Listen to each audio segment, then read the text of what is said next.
ಅದು ಸಿದ್ದರಾಮಯ್ಯನವರು ಇವತ್ತು ಮುಖ್ಯಮಂತ್ರಿ ಇರ್ಬೋದು, ನಾಳೆ ಇನ್ನೊಬ್ಬರು ಆಗ್ಬೋದು, ಮತ್ತು ಮುಂದೆ ನಿಮ್ಮ ಸರ್ಕಾರ ಬರ್ಬೋದು, ಯಾರು ಬೇಕಾದರೂ ಮುಖ್ಯಮಂತ್ರಿ ಆಗ್ಬೋದು, ಯಾವ ಸರ್ಕಾರ ಬೇಕಾದರೂ ಆಗ್ಬೋದು.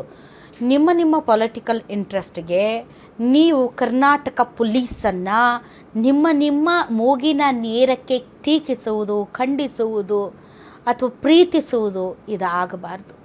ಯಾಕೆ ಅಂತಂದರೆ ಅವರಿಗೆ ಯಾವಾಗಲೂ ಕೂಡ ಪಾರದರ್ಶಕವಾಗಿ ಸ್ವತಂತ್ರವಾಗಿ ಕಾರ್ಯನಿರ್ವಹಿಸೋದಕ್ಕೆ ಬಿಡಬೇಕು. ನೀವು ಬಂದಾಗ ಅವರ ಅಣತಿಯಂತೆ ಮಾಡ್ತಾ ಇದೆ ಕರ್ನಾಟಕ ಪೊಲೀಸ್ ಕೆಲಸ ಅಂತ ಅನ್ನೋದು, ಅವರು ಬಂದಾಗ ನಿಮ್ಮ ಮೇಲೆ ಆರೋಪ ಹೊರಿಸಿ ಕರ್ನಾಟಕ ಪೊಲೀಸರ ನೈತಿಕತೆಯನ್ನು ಡೌನ್ ಮಾಡೋದು ಇದು ಆಗಬಾರ್ದು. ಇಂತಹ ಪ್ರೆಷರ್ ಡಿಪಾರ್ಟ್ಮೆಂಟ್ ಮೇಲೆ ಬೀಳಬಾರ್ದು.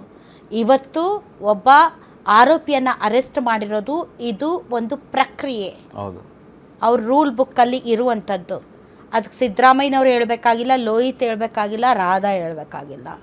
ಸೊ ನೀವು ರಾಜಕೀಯದ ಹಿನ್ನೆಲೆಯಲ್ಲಿ ಪೊಲೀಸರ ನೈತಿಕತೆಯನ್ನು ಕಡಿಮೆ ಮಾಡಬೇಡಿ. That is a request.